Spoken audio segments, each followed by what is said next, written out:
ओम का उच्चारण करेंगे। गहरा श्वास भरिए। ओ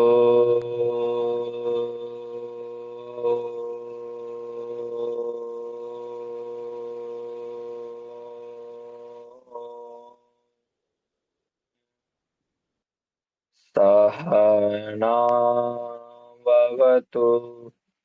सहनौ भुनक्तु सह वीर्यं करवावहै तेजस्विनावधीतमस्तु मा विद्विषावहै। ओम शांति शांति शांति। धर्म प्रेमी सज्जनों, मातृशक्ति, हम गत 10 दिनों से धर्म जागृति इंटरनेट सत्र के माध्यम से धर्म के 10 लक्षणों को समझने समझाने का प्रयत्न कर रहे। इस कड़ी में, इस श्रृंखला में अभी तक हम धर्म के 9 लक्षणों पर पूर्णतः विचार कर चुके। महर्षि मनु ने धर्म के जिन 10 लक्षणों का वर्णन अपनी मनुस्मृति में किया है, धृति, क्षमा, दमोस्तेयम, शौचम, इंद्रिय निग्रह, धीर विद्या, सत्यम, अक्रोधो, दशकम धर्म लक्षणम।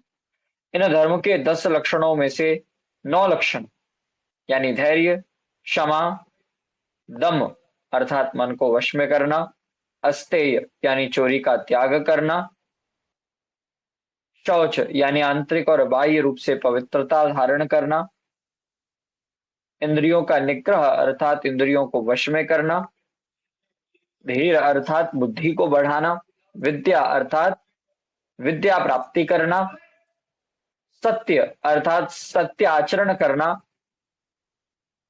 इन 9 लक्षणों को अभी तक हम विस्तार पूर्वक समझ चुके हैं और आज की कक्षा में हम धर्म के अंतिम लक्षण 10वें लक्षण अक्रोध पर बात करेंगे। अक्रोध का अर्थ है क्रोध न करना।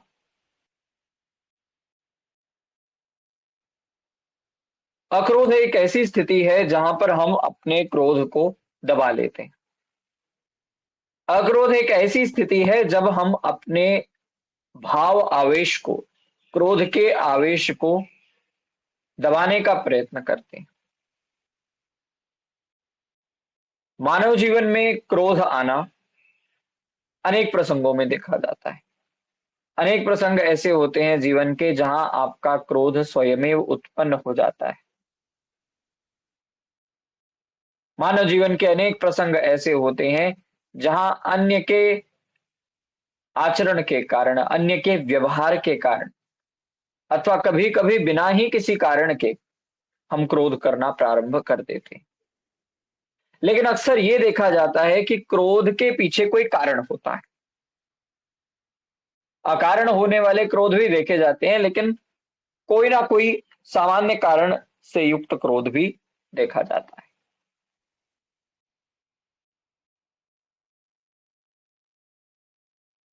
क्रोध का नाश कर देना, जो क्रोध का भाव हमारे जीवन में उत्पन्न हो रहा है, उस क्रोध के भाव को उत्पन्न हो देना, उसे नष्ट कर देना, ये अक्रोध है। अगर हम अक्रोध की स्थिति को समझने का प्रयास करें तो अक्रोध की स्थिति कैसी?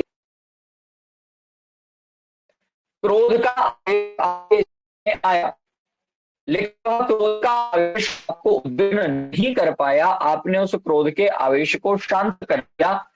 उस क्रोध के आवेश के आने पर ये अक्रोध की स्थिति। और जिस व्यक्ति ने इसको प्राप्त कर लिया, यानी जो व्यक्ति क्रोध आने पर भी उस क्रोध को पी लेता है, उसे शांत कर लेता है, उसके आवेश में आकर के अपना गलत आचरण नहीं करता, वह व्यक्ति धार्मिक है। और जो व्यक्ति क्रोध के आवेश में अनेकविध बुरे कर्म कर बैठता है, अनेकविध पाप कर्म कर बैठता है, वह व्यक्ति धार्मिक नहीं हो सकता।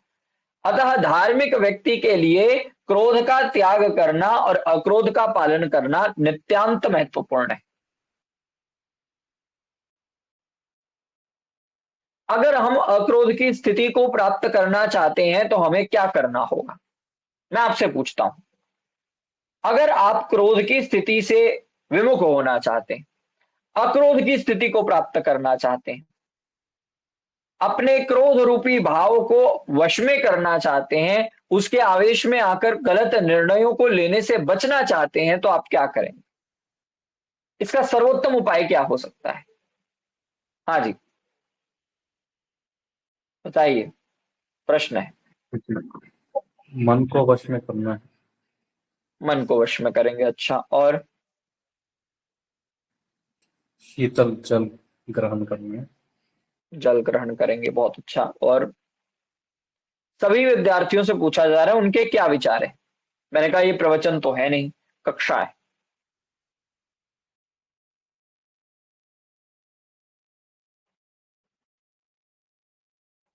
मन को शांत रखना चाहिए, ठीक है। और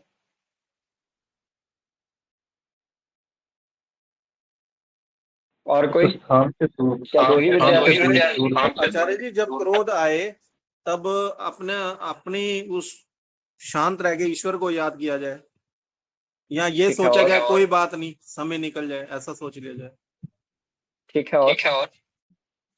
जी, उस स्थान से दूर चले जाना चाहिए या मन को किसी और कार्य में लगाना। मन को ठीक है, शांत रखना चाहिए। मन को शांत रखना चाहिए। और पानी पीकर भी मन शांत हो जाता है क्रोध में। ठीक है, चलिए अब सब अपनी बात को बंद कर लीजिए, मैं आपको कारण इसका आगे बताता हूं। मैंने आपसे प्रश्न किया कि अगर क्रोध आवेश से आप बचना चाहते हैं, अगर क्रोध आवेश आ रहा है उसे आप शांत करना चाहते हैं, तो क्या करना होगा?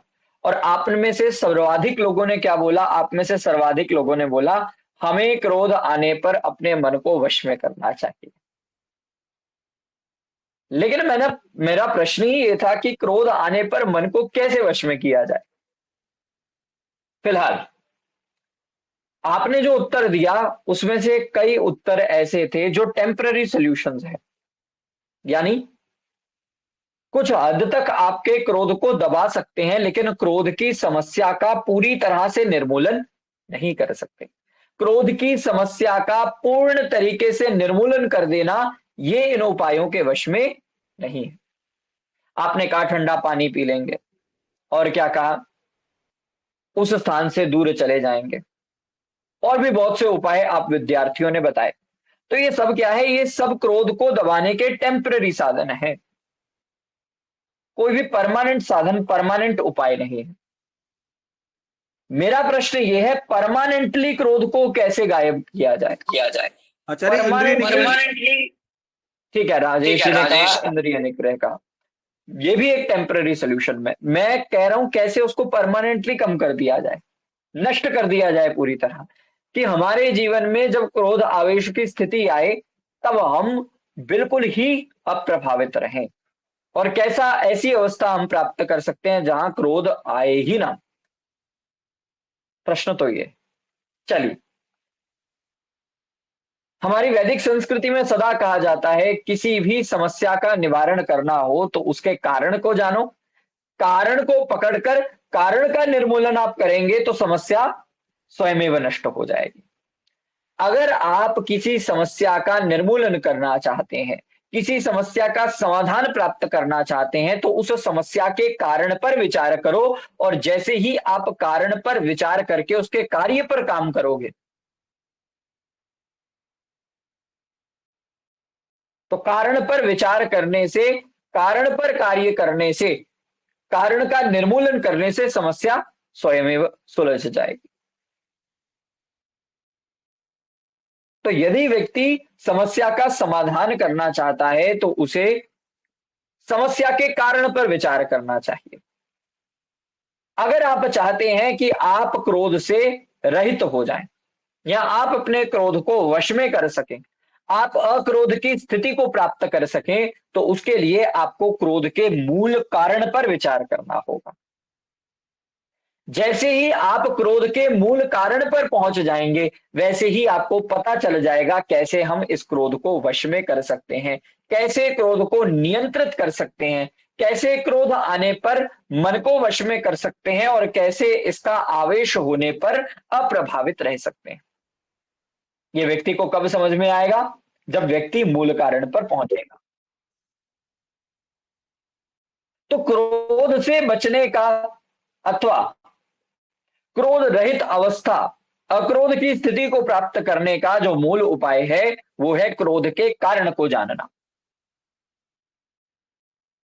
जब हम क्रोध के कारण को, मूल कारण को जानकर उस पर कार्य करेंगे, मूल कार्य का, जब हम क्रोध के मूल कारण को जानकर उसका निर्मूलन करेंगे तो क्रोध रूपी समस्या का निर्मूलन स्वयं हो जाएगा।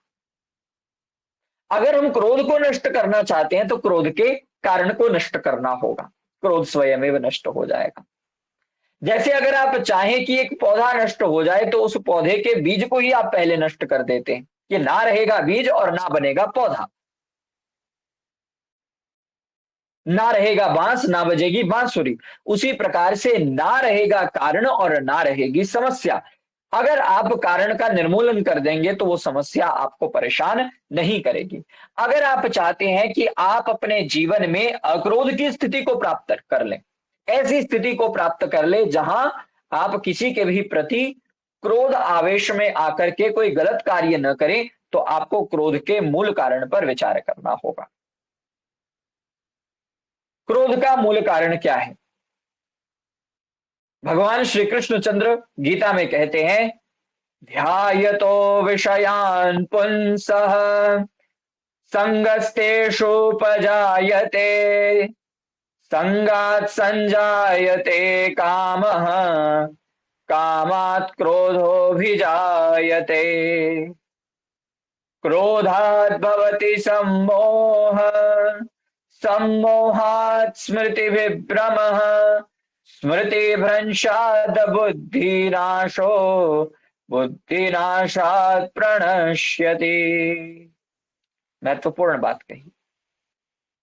श्री कृष्ण कहते हैं, ध्यायतो विषयान् पुंसः, जब व्यक्ति विषयों का चिंतन करता है तो क्या होता है? संगतेषुपजायते, संगस्तेषुपजायते, यानी वह व्यक्ति उन विषयों में आसक्त हो जाता है।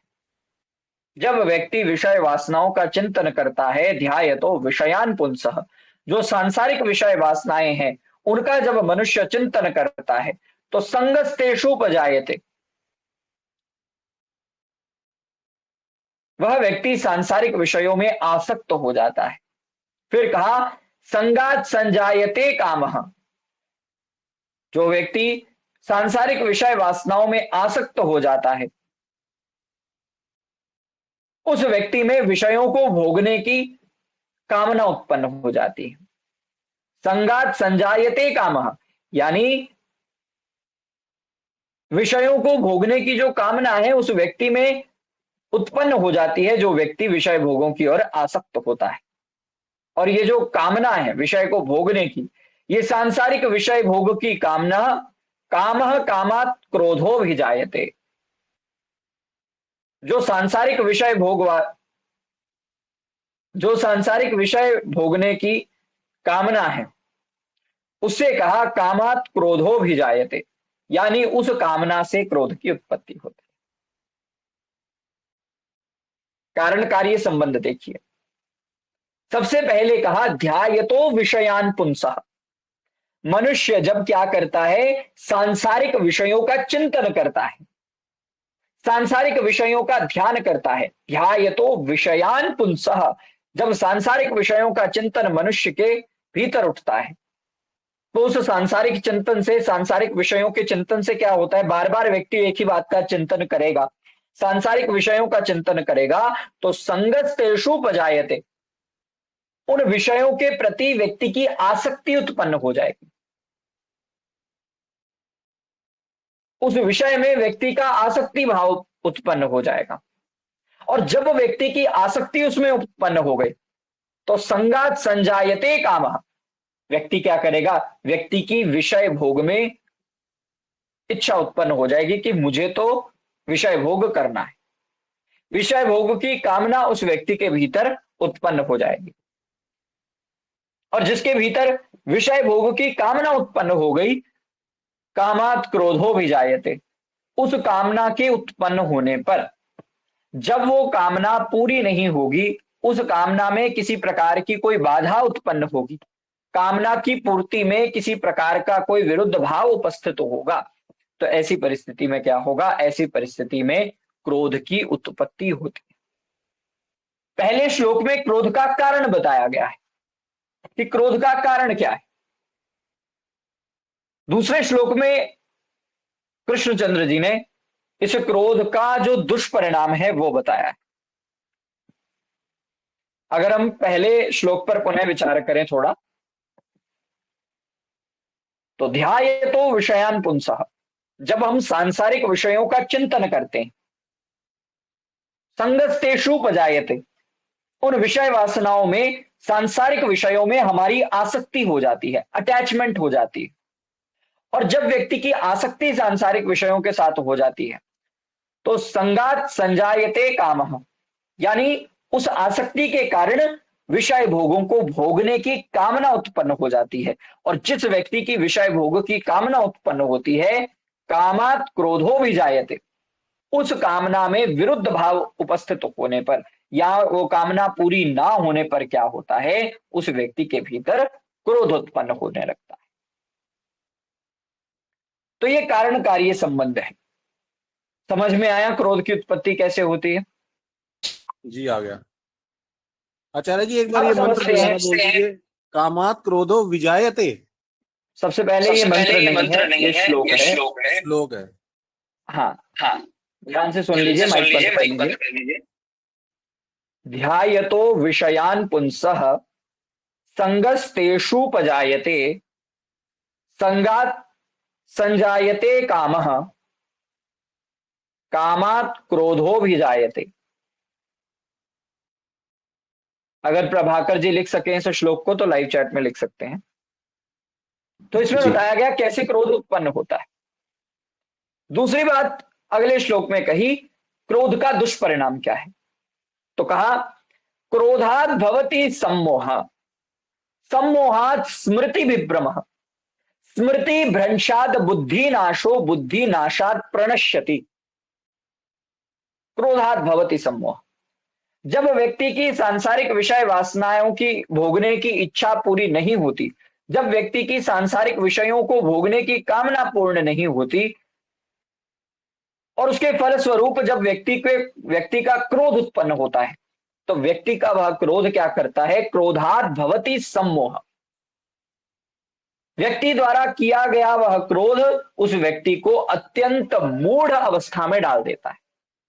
जो मूढ़ता की अवस्था है, जहां व्यक्ति विचार विमर्श करने में असमर्थ होता है, ऐसी अवस्था में वो व्यक्ति चला जाता है, जहां उसे कर्तव्य अकर्तव्य, धर्म अधर्म, ज्ञान अज्ञान, सत्य असत्य, न्याय अन्याय किसी का भी बोध नहीं रहता। और ऐसी परिस्थिति में क्या करता है? ऐसी परिस्थिति में वह व्यक्ति ठीक प्रकार से ना निर्णय ले सकता है, ठीक प्रकार से ना कर्म कर सकता है, ना ठीक प्रकार से कुछ स्मृति को उत्पन्न कर सकता है। तो बहुत ही मूढ़ता की स्थिति में, मूर्खता की स्थिति में, भ्रम की स्थिति में, जैसे एक नशे में धुत व्यक्ति कुछ जान नहीं पाता, कुछ समझ नहीं पाता, ठीक प्रकार से कुछ कर नहीं पाता, ऐसी परिस्थिति में वह व्यक्ति पहुंच जाता है जो क्रोध के नशे से युक्त हो जाता है, जो क्रोध के आवेश में आ जाता है। तो क्रोधात भवति सम्मोह, उस क्रोध से अत्यंत मूढ़ अवस्था उत्पन्न हो जाती है, क्रोध करने से अत्यंत मूढ़ भाव पैदा हो जाता है। फिर कहा सम्मोहात स्मृति विभ्रम, यानी क्रोध करने से जो सम्मोह की स्थिति उत्पन्न हुई, क्रोध करने से जो मूढ़ता की स्थिति उत्पन्न हुई, उससे क्या होगा? स्मृति विभ्रम, स्मृति नष्ट हो जाती है, व्यक्ति की जो स्मरण शक्ति है उसका विनाश हो जाता है, या ऐसा कह सकते हैं स्मृति विभ्रम, यानी स्मृति में भ्रम उत्पन्न हो जाता है। अब स्मृति में भ्रम उत्पन्न होना मतलब यानी व्यक्ति को कुछ याद नहीं रहता। जिसके प्रति मैं क्रोध में कुछ अनाप शनाप बोल रहा हूं, कहीं वह व्यक्ति पहले मुझे बहुत उत्तमता से मेरे साथ व्यवहार करके मुझे सुख प्रदान किया हो, कुछ याद नहीं रहता। सामने वाला व्यक्ति जिसके ऊपर आवेश में आकर के हम क्रोध कर रहे हैं, सामने वाला व्यक्ति जिसके ऊपर क्रोधावेश में आकर के हम आक्षेप कर रहे हैं, अपशब्द उसे निकाल रहे हैं, उस व्यक्ति ने पूर्व में हमारे लिए क्या अच्छे कार्य किए हैं, पूर्व में उसने हमारे कल्याणार्थ क्या क्या किया है, हमारा कितनी प्रकार से उसने संरक्षण किया है, कुछ याद नहीं रहता। स्मृति पूरी तरह से नष्ट हो जाती।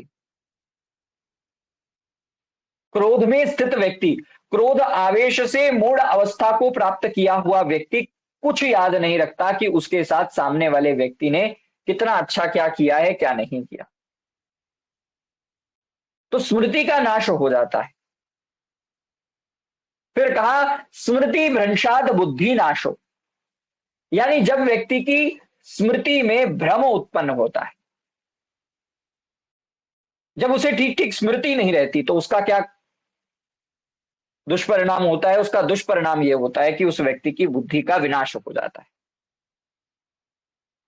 वास्तव में आपकी स्मरण शक्ति वह शक्ति है जिसके माध्यम से आपको प्रेरणा मिलती है कि कैसा निर्णय लिया जाए और कैसा निर्णय न लिया जाए।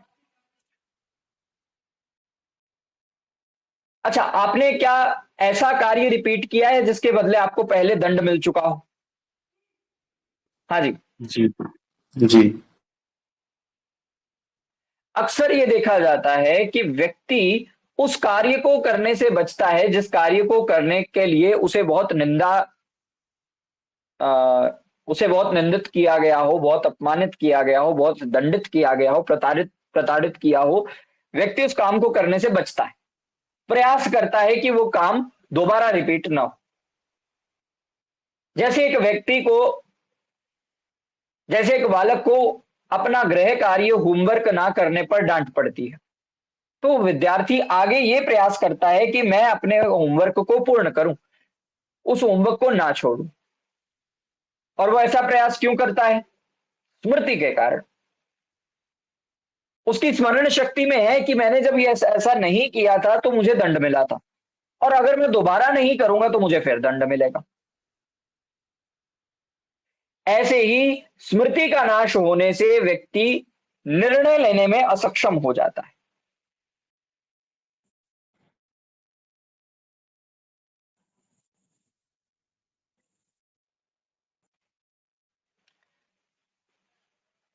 जब व्यक्ति, क्षमा कीजिएगा किसी की कॉल आ गई थी यहां पर, क्या आप मेरी आवाज को सुन पा रहे हैं? जी। ठीक। तो जब व्यक्ति क्रोध करता है, क्रोध करने से मूढ़ अवस्था की स्थिति उत्पन्न होती है। मूढ़ अवस्था के कारण व्यक्ति की स्मृति भ्रमित हो जाती है, और स्मृति के भ्रमित होने पर व्यक्ति के बुद्धि का नाश हो जाता है। यानी जब व्यक्ति की स्मरण शक्ति में भ्रम उत्पन्न होता है तो वो निर्णय नहीं ले पाता कि मुझे क्या करना चाहिए और क्या नहीं करना चाहिए। उसे कुछ याद नहीं रहता कि सामने वाले व्यक्ति ने मेरे प्रति कितने उपकार किए हैं, कितना उसने मेरा सम्मान किया है, कितनी बार प्रेम युक्त बातें की हैं, कुछ याद नहीं रहता। बस आवेश में आकर के क्रोध कर बैठता है।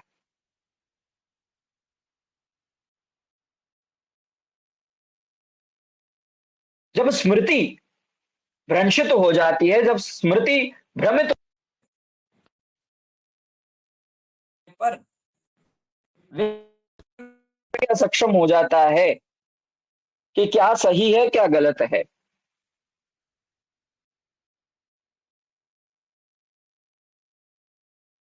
स्मृति के नष्ट होने पर बुद्धि का नाश होना नितांत संभव है। व्यक्ति निर्णय लेने की स्थिति में नहीं रहता कि मुझे क्या करना चाहिए और क्या नहीं करना चाहिए। और जब व्यक्ति की बुद्धि का नाश होता है, बुद्धि नाशात प्रणश्यति, बुद्धि के नाश होने से मनुष्य का पूरी तरह से विनाश हो जाता है। क्योंकि ये बुद्धि है जिसके आधारभूत आप अपना कल्याण कर रहे हैं, आप अपनी उन्नति कर रहे हैं। ये बुद्धि अगर भ्रष्ट हो गई, इस बुद्धि का अगर नाश हो गया तो आपका भी नाश हो जाएगा। तो ये भगवान श्री कृष्ण चंद्र ने क्या किया, सबसे पहले क्रोध का कारण बताया और फिर क्रोध के दुष्परिणाम बताए। अगर केवल हम इन दो श्लोकों को याद रखें तो इन दो श्लोकों को केवल याद रखने से, अपने जीवन में धारण करने से हम क्रोध से बच सकते हैं। क्यों? क्योंकि क्रोध के कारण को जानकर सबसे पहले उस कारण का निर्मूलन हम करेंगे, क्रोध का निर्मूलन हो जाएगा। और जब हम बार बार क्रोध के दुष्परिणामों पर विचार करेंगे तो क्रोध करने से हम बचेंगे। ये बात समझना आवश्यक है। भगवान श्री कृष्णचंद्र ने पहले श्लोक में क्रोध का कारण बताया, दूसरे श्लोक में क्रोध के दुष्परिणाम बताए। जब हम कारण पर विचार करेंगे तो कारण पर विचार करने से, उन कारणों का निर्मूलन करने से हम समस्या से निदान प्राप्त कर सकते हैं। और जब हम क्रोध के दुष्परिणामों पर विचार करेंगे तो क्रोध के दुष्परिणामों पर विचार करने से हम क्रोध करने से बचने की स्थिति में पहुंच जाएंगे। हम क्रोध करने से पहले सोचेंगे कि अगर हम क्रोध करेंगे तो ऐसी स्थिति होगी, ऐसे हमारे बुद्धि का नाश होगा, ऐसे हमारा नाश हो जाएगा। तो इन दोनों बातों पर विचार करना और गहन चिंतन करना बहुत आवश्यक है। अभी जो आपने सुना वो थोड़ा सा विस्तृत अर्थ था दोनों श्लोकों का, लेकिन आपको इन श्लोकों पर बहुत अधिक गहनता से विचार करना है। ध्यायतो विषयान पुंसः संगस्तेषुपजायते। कैसे? मैंने कह दिया सांसारिक विषयों का चिंतन करने से उनमें आसक्ति हो जाती है, आसक्ति होने से भोग के लिए, उन सांसारिक विषय वासनाओं को भोगने के लिए कामना उत्पन्न हो जाती है, कामना उत्पन्न होने से और कामना की पूर्ति न होने से उसमें क्रोध उत्पन्न होता है। मैंने ये कह दिया, इसको ऐसे मत मानिए, इस पर चिंतन करिए। गहन चिंतन जब तक आप नहीं करेंगे तब तक आप समस्या की जड़ तक नहीं पहुंच पाएंगे। चलिए अब क्रोध के इस कारण और निवारण पर विस्तार से चर्चा करते हैं। संसार में कितने पदार्थ अनादि? प्रश्न है जी 3 पदार्थ। 3 पदार्थ कौन से हैं अनादि? ईश्वर, जीव आत्मा और प्रकृति। ठीक ठीक। ईश्वर, जीवात्मा और प्रकृति, ये 3 अनादि सत्ताएं हैं, ये 3 पदार्थ हैं। अगर हम एक बेसिक कैटेगराइजेशन कर दें तो हमारे पास ये 3 ही पदार्थ रहते हैं, बाकी जो पदार्थ हैं वो तो प्रकृति से उत्पन्न होने वाले। अगर उन सबको केवल और केवल प्रकृति के अंतर्गत रख दिया जाए और केवल इन मूल कारणों पर विचार किया जाए तो हमारे पास 3 ही पदार्थ अनादि निकल करके आएंगे। वो 3 पदार्थ कौन से हैं? ईश्वर, जीवात्मा और प्रकृति। हम क्या हैं? हम जीवात्मा हैं। यानी ईश्वर, जीवात्मा और प्रकृति में से हम बीच वाले जीवात्मा हैं। अब जीवात्मा के पास 2 ऑप्शन हैं। जीवात्मा के पास ये 2 ऑप्शन है, या तो वो चिंतन कर सकता है संसार का, प्रकृति का, या तो वो चिंतन कर सकता है ईश्वर का, परमात्मा का। तीसरा कोई ऑप्शन उसके पास नहीं, बीच का कोई ऑप्शन उसके पास नहीं।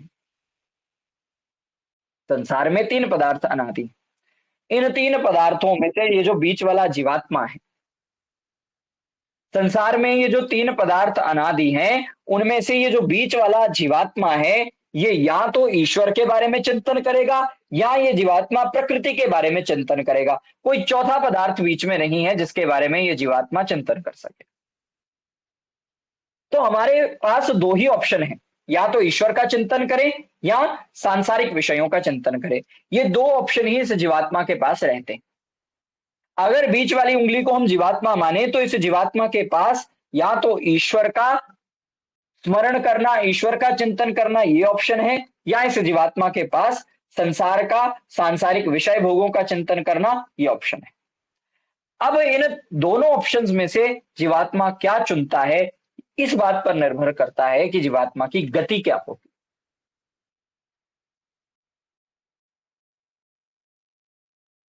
जब जीवात्मा ईश्वर का चिंतन छोड़ करके सांसारिक चिंतन में आगे बढ़ता है।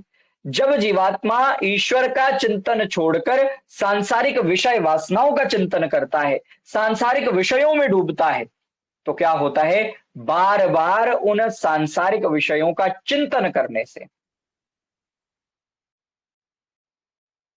सांसारिक विषयों में आसक्ति हो जाती है। सहज सी बात है, आप जितना ईश्वर को याद करेंगे उतना क्या होगा,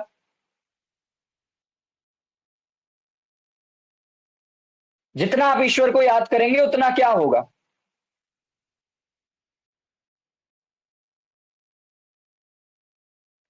जितना आप ईश्वर को याद करेंगे उतना प्रेम बढ़ेगा नहीं आपका, उतना ईश्वर से लगाव बढ़ेगा नहीं आपका। उत्तर दीजिए। जी बढ़ेगा। हाँ जी बढ़ेगा। तो जितना अधिक ईश्वर का ध्यान करेंगे, ईश्वर का चिंतन करेंगे, उतना अधिक लगाव ईश्वर से आपका बढ़ता जाएगा। ऐसे ही जितना अधिक संसार और सांसारिक विषयों का आप चिंतन करेंगे, उतनी ही आसक्ति, उतना ही लगाव आपका सांसारिक विषयों के प्रति भी बढ़ता जाएगा। तो समझ में आया, बार बार चिंतन करने से ध्यायतो विषयान पुंसः संगस्तेषुपजायते, कैसे सांसारिक विषयों का बार बार चिंतन करने से सांसारिक विषयों में आसक्ति उत्पन्न होती है, इस बात का समझ में आया आपको।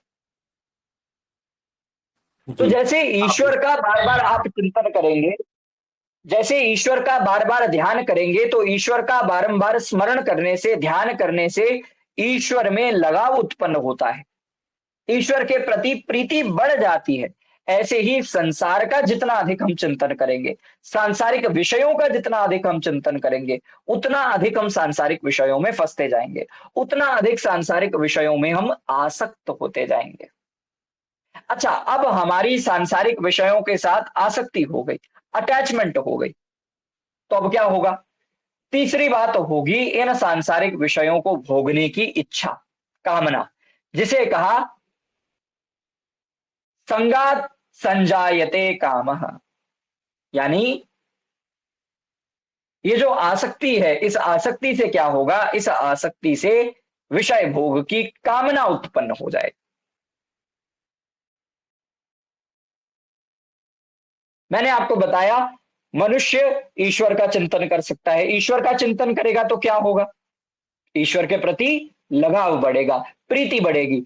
जितना अधिक ईश्वर के प्रति लगाव और प्रीति बढ़ेगी, क्या उतनी ही उस व्यक्ति को व्याकुलता, क्या उतनी ही उस व्यक्ति को उत्कृष्ट उत्कंठा होगी ईश्वर को प्राप्त करने की, हाँ या ना। जी। जितना अधिक ईश्वर के साथ लगाव होगा, उतनी अधिक उत्कंठा उस व्यक्ति के भीतर आएगी कि मैं जल्दी से जल्दी ईश्वर को प्राप्त कर सकूं, शीघ्रता से शीघ्रता मैं ईश्वर का साक्षात्कार कर सकूं। इधर ही कर लो बस, नहीं ये तो साफ है इधर। तो क्या है, ईश्वर का जितना अधिक चिंतन होगा, ईश्वर का जितना अधिक चिंतन होगा, उससे ईश्वर के प्रति उतना ही प्रीति और लगाव उत्पन्न होगा, और जितना ईश्वर के प्रति प्रीति और जितना ईश्वर के प्रति प्रीति और लगाव उत्पन्न होगा, उतना ही वह व्यक्ति ईश्वर प्राप्ति के लिए लालायित होगा।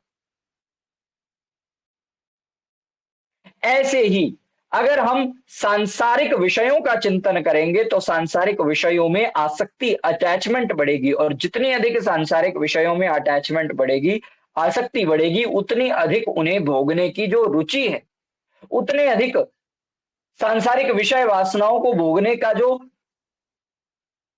उतनी अधिक सांसारिक विषय वासनाओं को भोगने की जो कामना है, जो इच्छा है, वो बढ़ती जाएगी। अगर ये सांसारिक विषय वासनाएं पूरी हो गई, जो सांसारिक विषयों की कामना हमारे भीतर उपस्थित हो गई, अगर ये पूरी हो गई तो क्या होगा, हाँ जी, अगर सांसारिक विषय वासनाओं की जो इच्छाएं हमारे भीतर उठी, सांसारिक विषयों को भोगने की जो कामना हमारे भीतर उपस्थित हुई, अगर वो कामना पूरी हो गई, अगर वो इच्छा पूरी हो गई, हमने सांसारिक विषयों को भोग लिया, तो क्या होगा, पर एक नई इच्छा उत्पन्न हो जाएगी, मोह बढ़ेगा, मोह बढ़ेगा, नवीन इच्छा उत्पन्न हो जाएगी।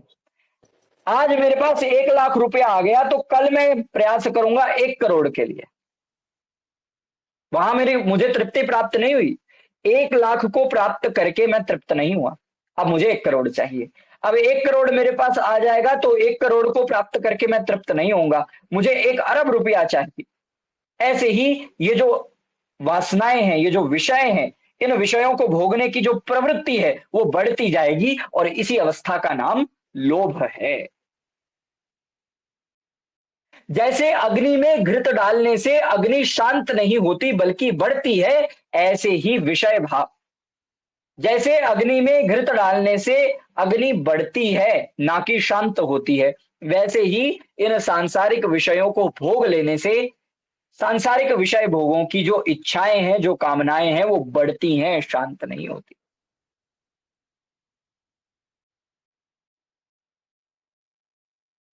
तो जितना अधिक हम सांसारिक विषयों को भोगेंगे, जितना अधिक सांसारिक विषय भोग की कामनाएं हमारे भीतर होंगी, उतना अधिक हम भोगवाद में फंसते ही जाएंगे और उतना हम ईश्वर से दूर होते जाएंगे।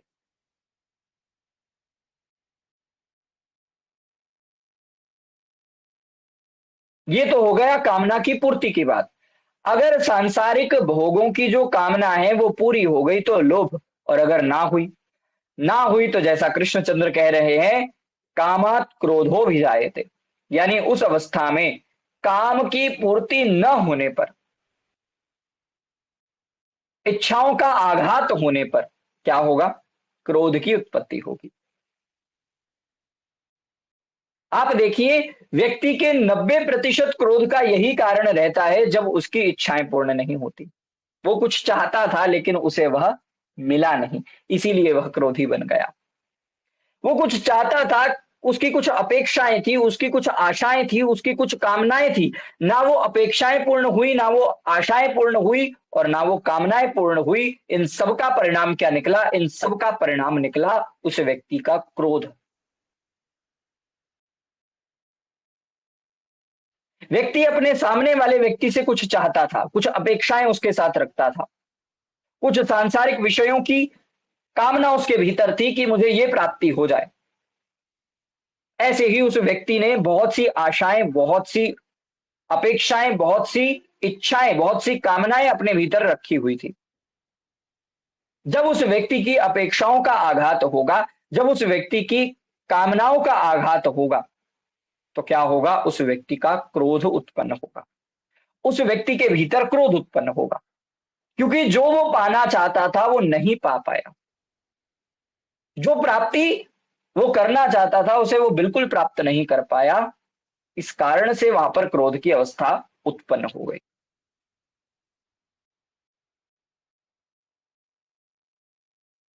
ये क्रोध की अवस्था का कारण है। इसीलिए हमारे ऋषियों ने कहा है, आशा ही परमम दुखम। लोगों से अधिक अपेक्षाएं रख लेना, आशाएं रख लेना, ये महान दुख का कारण है। क्योंकि जब उन इच्छाओं की पूर्ति नहीं होगी, उन इच्छाओं की पूर्ति न होने से उन इच्छाओं का विघात होगा, तो उसका परिणाम क्या निकलेगा? उसका परिणाम निकलेगा क्रोध की उत्पत्ति। कारण पर विचार किया तो इसमें से आपको मूल कारण क्या मिला? क्रोध का मूल कारण क्या है? मूल कारण अभी पढ़ाया है आपको श्लोक। इच्छाएं, काम। काम तो हो गया जो क्रोध से पहले आ रहा है, काम से पहले एक और चीज आ रही है और उससे पहले एक और चीज आ रही है, वो उसका मूल कारण है। जैसे विषयों का बार बार स्मरण करना। 2 मिनट माइक बंद करिए, एक बात आपको बताना चाहता हूं, सभी माइक बंद रखिए। न्याय दर्शन में जैसा बताया है, क्या बताया न्याय दर्शन में? कि हमारे दुखों का कारण क्या है? हमारे दुखों का कारण है जन्म। जन्म का क्या कारण है? प्रवृत्ति, सकाम कर्म। सकाम कर्मों का क्या कारण है? दोष। और दोष का क्या कारण है? अविद्या। अगर मैं आपसे ये पूछूं कि मूल कारण क्या है आपके दुखों का, तो आप अविद्या पर जाएंगे। क्यों? पीछे पीछे करते हुए सबसे जो अंतिम कारण बचेगा वो अविद्या है।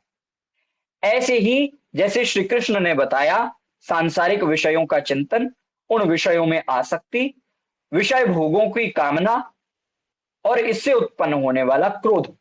तो अगर हम पीछे जाएंगे तो मूल कारण क्या रहेगा?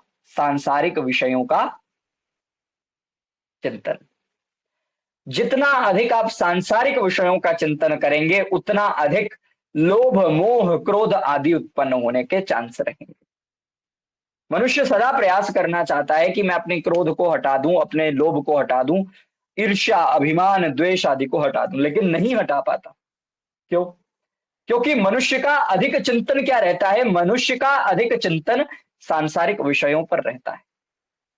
अगर मनुष्य अपना फोकस सांसारिक चिंतन से हटाकर, सांसारिक विषय भोगों के चिंतन से हटाकर पारमार्थिक चिंतन की ओर ले जाए, अगर हम सांसारिक चिंतन से पारमार्थिक चिंतन की ओर बढ़ जाएं तो हमारी इस समस्या का निर्मूलन हो जाएगा।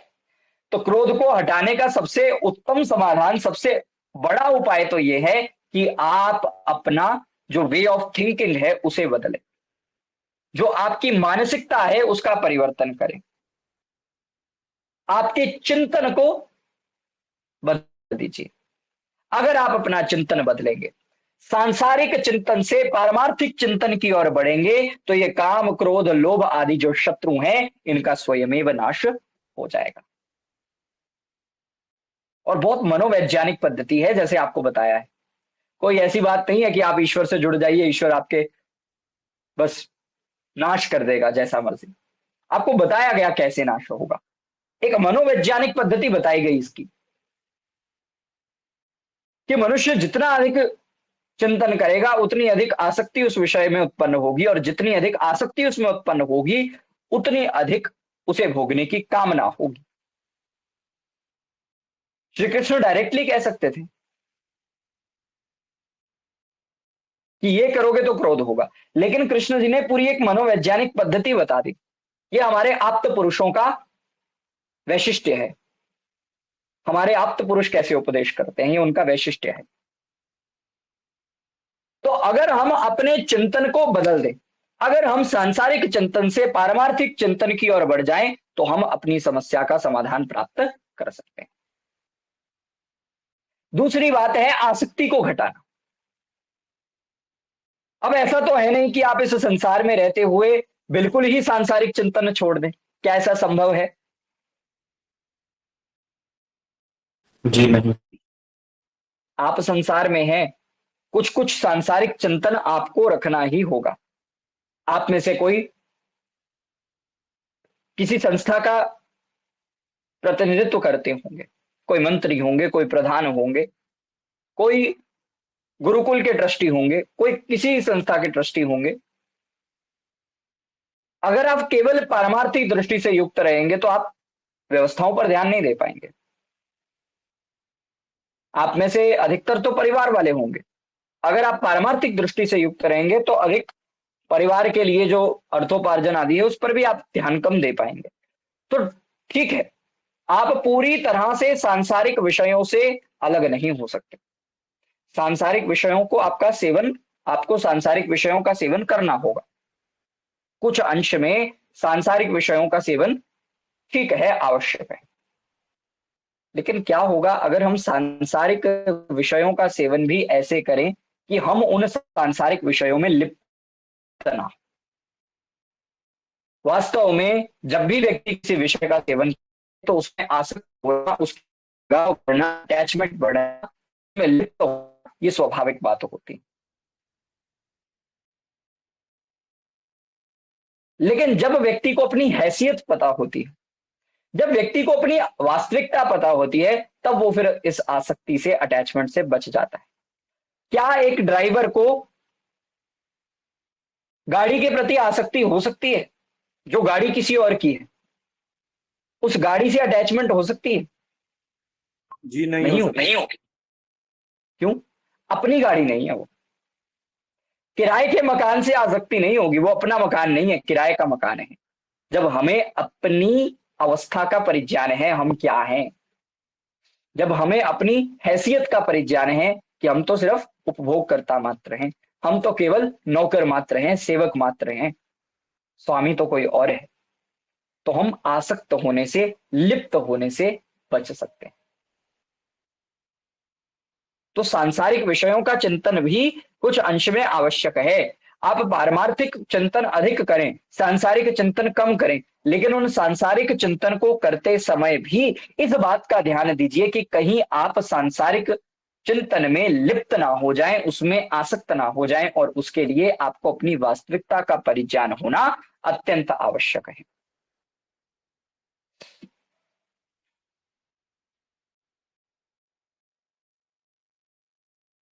और तीसरी बात आती है, जितनी अधिक अपेक्षाएं, जितनी अधिक कामनाएं, जितनी अधिक आशाएं आप अपने से और दूसरों से रखेंगे, उतना अधिक आपको लोभ, क्रोध, मोह, शोक आदि होगा, उतना अधिक दुख आपके जीवन में आएगा।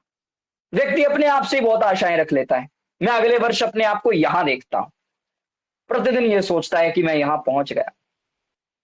एक नीट एग्जामिनेशन की तैयारी करने वाला विद्यार्थी, नीट की परीक्षा की तैयारी करने वाला विद्यार्थी प्रतिदिन दिन और रात्रि यही सोचता रहता है कि मैं तो बस डॉक्टर बन ही गया, और जब किसी कारणवश उसकी नीट की एग्जामिनेशन अच्छी नहीं जाती तो वो हताश हो जाता है, निराश हो जाता है, उसके जीवन में शोक आ जाता है। क्यों? उसने अपने आप से बहुत ऊंची आशा रख ली, जो आशा पूरी नहीं हुई। अपने प्रति रखी गई आशा, अपेक्षा, इच्छाओं का विघात हो गया, और इच्छा विघात होने से शोक की उत्पत्ति हो गई। तो हम अपने से और दूसरों से आशाएं, अपेक्षाएं कम रखें। जितनी अपेक्षाएं, जितनी आशाएं हम स्वयं से और दूसरों से कम रखेंगे, उतना अधिक क्रोध हमारा कम होता जाएगा। तो 3 समाधान समझ में आए क्रोध को मिटाने के। सबसे पहले तो अपना चिंतन बदलिए। सांसारिक चिंतन से कहां बढ़ना है? पारमार्थिक चिंतन की ओर। कुछ अंश में आप सांसारिक चिंतन करेंगे भी तो वहां सांसारिक चिंतन में आसक्त होने से बचिए। और कैसे आसक्त होने से बचेंगे? अपनी वास्तविकता का परिज्ञान करके। और तीसरी बात कही, अपने और दूसरों के प्रति अधिक कामनाएं, अधिक अपेक्षाएं, अधिक इच्छाएं रखने से बचिए। जितनी कम आपकी इच्छाएं होंगी, उतना कम चांस होगा इच्छा विघात होने का, और उतना कम चांस होगा आपके क्रोध उत्पन्न होने का। ये 3 समाधान समझ में आए? जी। अब थोड़ा आगे चिंतन करते हैं। आगे कृष्ण जी ने दुष्परिणाम बताए।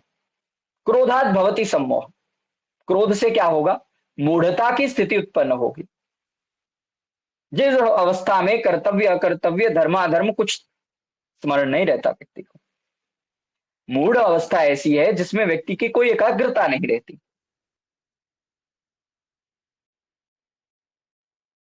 और एकाग्रता ना रहे,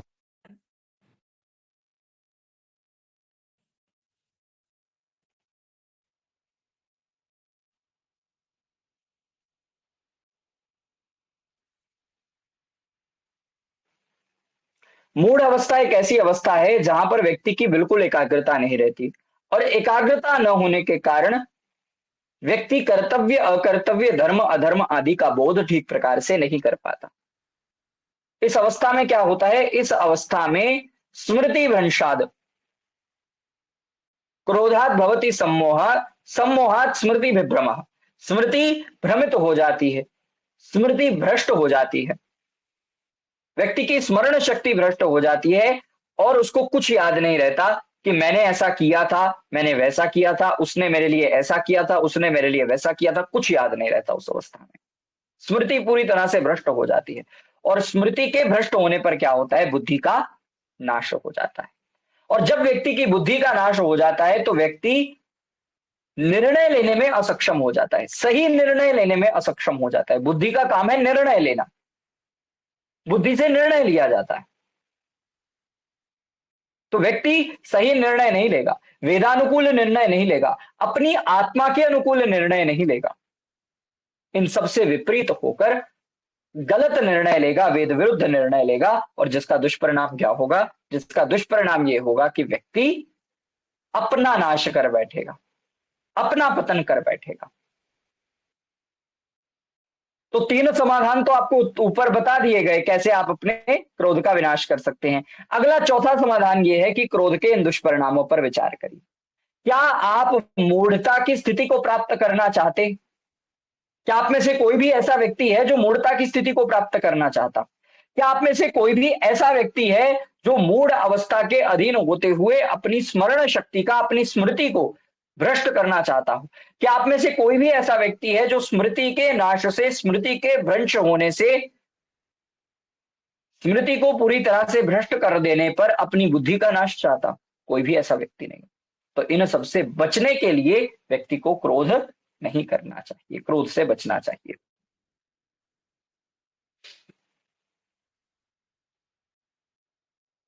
कई बार व्यक्ति बस इतना पढ़ लेता है, smoking is injurious to health, और सिगरेट पीना छोड़ देता है। कई बार ऐसा होता है कि व्यक्ति शराब की हानियां जान लेता है और शराब की हानियां जान लेने से ही कभी शराब को हाथ नहीं लगाता। होता बहुत कम लोगों में है, लेकिन होता अवश्य है। ऐसा नहीं, कोई भी ऐसा नहीं है। किन्हीं किन्हीं में होता है, किन्हीं किन्हीं में नहीं होता। तो ये दुष्परिणाम पर अगर आप चिंतन करेंगे तो आप बच सकते हैं। अगर आप अधिक बोध के साथ इस पर अधिक चिंतन करेंगे तो आप बच सकते हैं। और 3 उपाय तो ऊपर आपको बताए ही गए। इसके अतिरिक्त आप विद्यार्थियों ने कुछ उपाय बताए थे, वो भी सही है। जब व्यक्ति को अत्यधिक क्रोध आ रहा हो तो उसे जल पिलाए जाते हैं।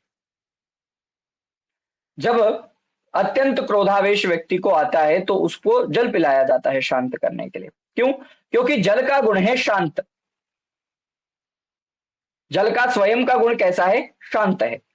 और जब जल हमारे भीतर जाएगा तो उसके गुणों की प्राप्ति हमें होगी। हम भी थोड़ा सा शांत अनुभव करेंगे जब जल हमारे भीतर जाएगा। और भी अनेक प्रकार के क्रोध के समाधान हैं, लेकिन क्रोध को अभी कुछ और बेहतर तरीके से समझना है, क्योंकि क्रोध से छूटना ही बहुत बड़ी बात है। और जितना अधिक हम अक्रोध पर चिंतन करेंगे, कैसे हम अपने क्रोध का नाश कर सकते हैं, उतना अधिक हम उस स्थिति को प्राप्त कर सकते हैं। अब मुझे पता है विदुर नीति के जो अध्ययन करने वाले हैं शायद उनको कल की कक्षा याद ना हो, लेकिन फिर भी मैं पूछ लेता हूं। जो कल विदुर नीति की कक्षाओं में उपस्थित थे, कौन कौन उपस्थित थे कल की विदुर नीति की कक्षा में, जो यूट्यूब चैनल पर होती है सनातन संचय? इस कक्षा से पहले हमारी विदुर नीति की कक्षा चलती है, आचार्य नीलम जी उपस्थित थे।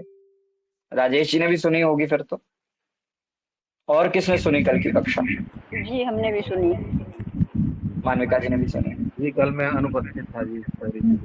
अच्छा, तो आपको एक श्लोक बताया गया था, अव्याधिजम कटुकम शीर्ष रोगम। किसी को याद है कि इस श्लोक में था क्या? मैं ये नहीं पूछ रहा श्लोक संस्कृत में कैसा है, केवल इतना पूछ रहा हूँ इस श्लोक में का विषय क्या है? हाँ जी, चलिए, अगर नहीं याद तो कोई बात नहीं। कल की कक्षा में, विदुर नीति की कक्षा में आपको एक श्लोक बताया गया था, अव्याधिजम कटुकम शीर्ष रोगम पापानुबंधम पुरुषम तीक्ष्णम उष्णम सताम पेयम यत न पिबंती असंतो मन्युम महाराज पिब प्रशाम्य। विदुर जी धृतराष्ट्र से कहते हैं अव्याधिजम कटुकम शीर्ष रोगम। ये क्रोध जो है ना, ये सिर का ऐसा रोग है, सिर को, बुद्धि को विकृत कर देने वाला ऐसा अवस्था है जो बिना रोग के आ जाती है। क्या कहा महात्मा विदुर ने धृतराष्ट्र को? अव्याधिजम कटुकम शीर्ष रोगम। अव्याधि, बिना रोग के ही, शीर्ष रोगम, बिना व्याधि के ही जो बुद्धि को विकृत कर देता है, वो क्रोध की अवस्था है। क्रोध की ऐसी अवस्था है जो बिना रोग के ही बुद्धि को विकृत कर दे। अक्सर आपने देखा होगा जब व्यक्ति को रोग होता है, जब व्यक्ति बीमार पड़ता है, तब जाकर उसकी बुद्धि विकृत होती है। लेकिन क्रोध की अवस्था ऐसी अवस्था है जहां बीमार पड़ने की भी आवश्यकता नहीं है। अव्याधिजम, बिना व्याधि के ही शीर्ष रोगम, बुद्धि विकृत हो जाती है। और क्रोध कैसा है? कटुकम, कड़वा है, अपने लिए भी कड़वा है और जिसके प्रति क्रोध किया जा रहा है उसके प्रति भी वह कड़वा है। पापानुबंधम, ये क्रोध कैसा है? पाप कार्यों के बंधन में डालने वाला है। व्यक्ति क्रोध के आवेश में कुछ विचार नहीं कर पाता कि क्या पाप है क्या पुण्य है, और पाप कर बैठता है। कई कई बार तो हत्या कर बैठता है। एक पति ने अपनी पत्नी की हत्या कर दी, एक गुरु ने अपने शिष्य की, एक शिष्य ने अपने गुरु की हत्या कर दी, एक प्रेमी ने अपनी प्रेमिका की हत्या कर दी। ऐसी खबरें आप रोज सुनते। क्यों होती हैं? क्रोधावेश के कारण। क्यों? क्योंकि क्रोध आवेश में व्यक्ति विचार नहीं कर पाता कि क्या करना सही है क्या गलत है। तो क्या है? पापानुबंधम, ये क्रोध की अवस्था पाप में बांधने वाली, पाप कार्यों से हमें संयुक्त करने वाली है, कुकर्मों में फंसा देती है। फिर कहा तीक्ष्णम उष्णम, ये क्या है? तीक्ष्ण है। क्रोध की अवस्था कैसी है? तीक्ष्ण अवस्था है, तीखी अवस्था है। और उष्ण, तपा देने वाली अवस्था है। जब व्यक्ति क्रोध करता है तो स्वयं भी तप जाता है, स्वयं का भी पारा हाई हो जाता है, और जिसके प्रति क्रोध किया जा रहा है वो भी तप जाता है, वो भी संतप्त होता है, और वो भी क्रोधित हो जाता है, उसका भी पारा, या फिर दुख के कारण वो संतप्त हो जाएगा, अत्यंत ताप हो जाएगा। क्रोध कैसे? क्रोध व्याधिजम, बिना व्याधि के ही शीर्ष रोगम, बुद्धि को विकृत कर देने वाला। कटुकम, कड़वा है। पापानुबंधम, कुकर्मों में बांधने वाला है, कुकर्मों में फंसाने वाला है। पुरुषम तीक्ष्णम उष्णम, यानी तीखा है, और उष्ण यानी संतप्त करने वाला है, ताप बढ़ाने वाला है। फिर कहा सताम पेयम यत, जिसे संत लोग पी जाते हैं, सज्जन लोग जिसे पी जाते हैं वो क्रोध है। और न पिबंती असंतो, जो दुष्ट लोग हैं वो लोग क्रोध को नहीं पी पाते, क्रोध को शांत नहीं कर पाते।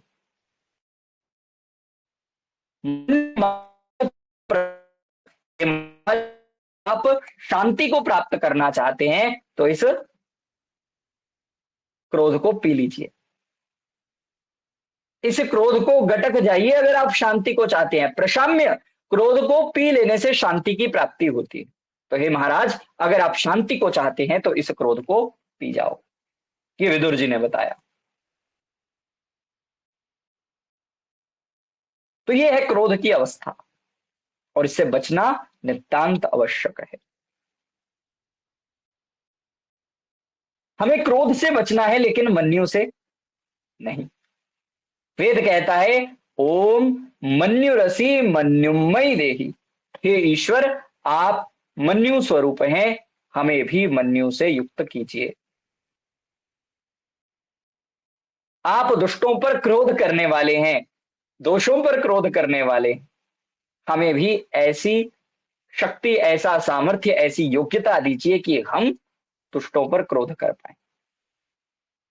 क्या फर्क है क्रोध और मन्यु में? सबसे पहला फर्क तो दोनों के प्रयोजन में। क्रोध का और मन्यु का कारण, क्रोध का मन्यु का प्रयोजन भिन्न है। क्रोध किस हेतु से होता है आज पूरी कक्षा में बताया गया, क्रोध का हेतु क्या है। मन्यु किस हेतु से उत्पन्न होता है? मन्यु इस हेतु से उत्पन्न होता है कि हम किसी का सुधार कर सके, दोषों का नाश कर सके, दोषों के नाश के द्वारा उस व्यक्ति का सुधार हो, इस प्रयोजन से मन्यु किया जाता है। तो पहले तो दोनों के उद्देश्य, दोनों के लक्ष्य ही भिन्न है। दूसरी, दोनों अवस्थाओं में जमीन आसमान का अंतर है। जब व्यक्ति क्रोध करता है तो स्वयं का बीपी बढ़ जाता है, रक्तचाप बढ़ जाता है, हृदय की गति बढ़ जाती है, हार्ट बीट बढ़ जाती है, हाइपरटेंशन जैसी समस्या हो जाती है। और मन्यु करने से ऐसा नहीं होता। क्यों? क्योंकि मन्यु तो एक किस्म का दिखावटी क्रोध है, बनावटी क्रोध है, जो हमें उद्विग्न नहीं कर रहा। क्रोध और मन्यु में अंतर है। जो व्यक्ति क्रोध करेगा वो स्वयं भी जलेगा, लेकिन जो व्यक्ति मन्यु करेगा वो स्वयं नहीं जल सकता। तो इस प्रकार व्यक्ति को मन्यु को धारण करना चाहिए और क्रोध करने से बचना चाहिए।